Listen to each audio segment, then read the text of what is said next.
Elena!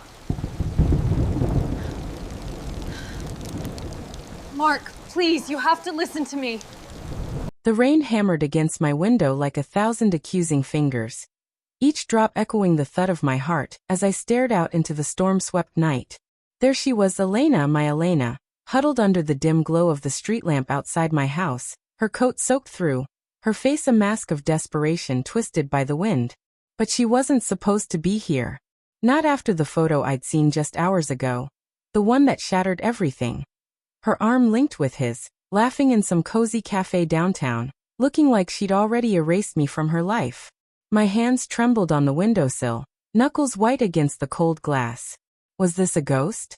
A hallucination born from the whiskey burning in my gut?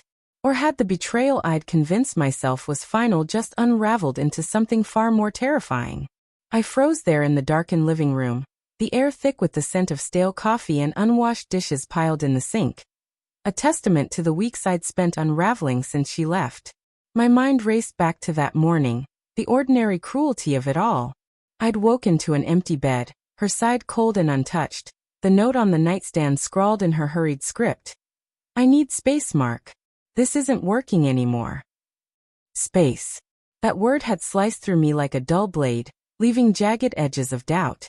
Was it the late nights I'd spent at the office, chasing promotions that never came? Or the arguments that had escalated from whispers to shouts? Her eyes filling with tears I'd pretended not to see? I told myself it was temporary, a rough patch in our 5-year marriage. But deep down, guilt gnawed at me. I'd been distant, wrapped in my own frustrations, pushing her away without realizing it. The first red flag had fluttered subtly, like a leaf in a gentle breeze, easy to ignore. It was 2 weeks ago, when I called her during lunch, and she answered with a laugh that wasn't meant for me. "Oh, sorry, Mark, I'm with a friend. Can I call you back?" Her voice had that lilt, the one she used when she was truly happy, not the forced cheer she'd given me lately.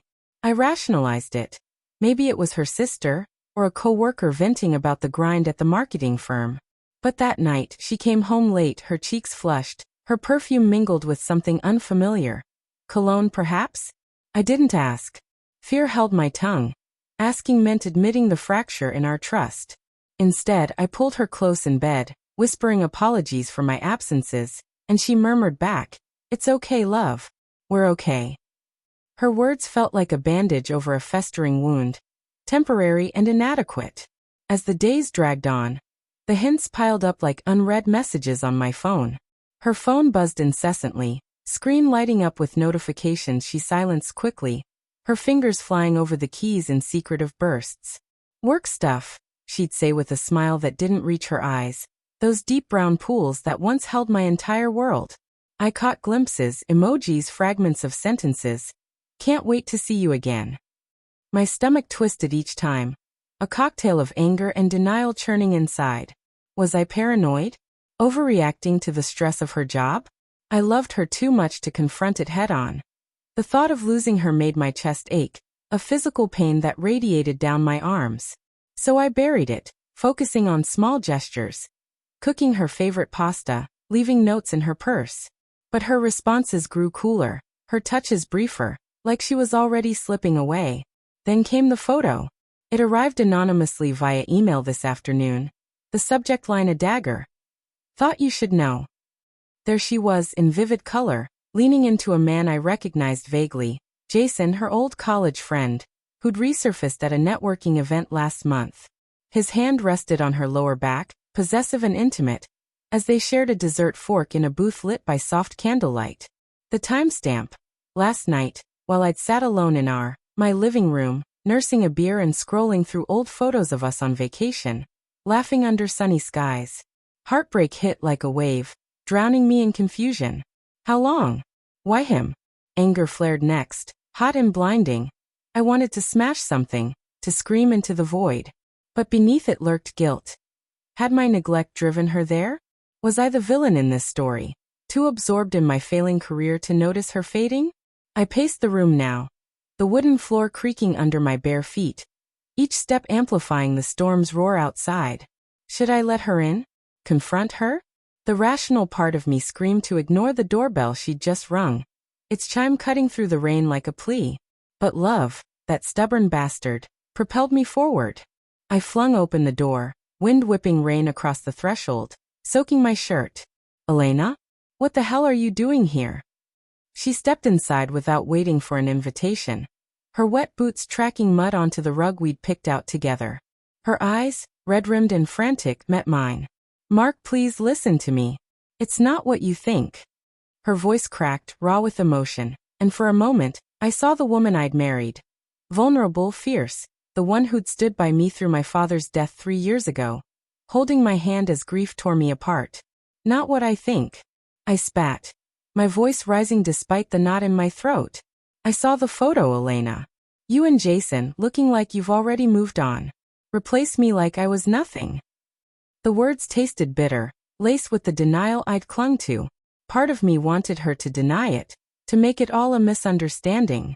But another part, the wounded animal inside, hungered for the truth, no matter how it shredded me.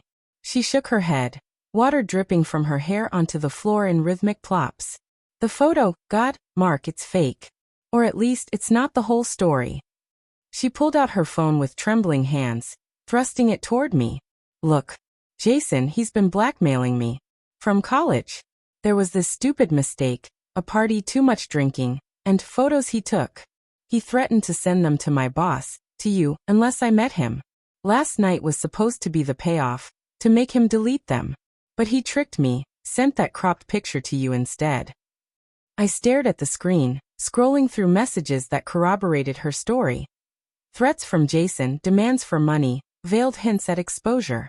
Confusion swirled with relief, but anger lingered. Why hadn't she told me? You could have come to me. I whispered, my voice breaking. We could have handled it together. Instead, you let me think.